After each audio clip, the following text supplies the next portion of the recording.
Hey guys, good evening. কেমন আছো সবাই? আশা করি ভালো আছো, ভালো থাকবে। আমি এটাই চাই। এই শাড়িটা হচ্ছে আমার মিসেসের জন্য, আর ওই যে নীল শাড়িটা আমার মায়ের জন্য। কেমন হয়েছে প্লিজ কমেন্ট করে জানাবে। আর এই শাড়িটার দাম অনুমানিক কত হতে পারে প্লিজ কমেন্ট করে জানাবে সবাই। এটা আমার ওয়াইফের জন্য।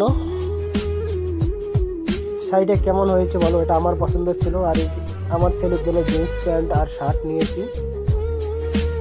কেমন হয়েছে এগুলো বলো। সব আমার পছন্দ এগুলা।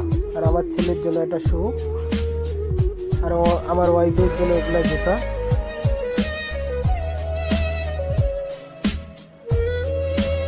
সাজানোর জন্য একটা মালা, আর এগুলার নাম আমি তো নিজেও জানি না। মালা, দুল, আর এটাকে কি বলে জানো। তো ফাইনালি বাজার করা হয়ে গেছে। আর এই ভিডিওটা হচ্ছে শুধু হরেনের জন্য। তুমি কমেন্ট করেছো তার জন্য ভিডিওটা করলাম। দেখো আমার পূজার বাজার হয়ে গেছে। Okay bye.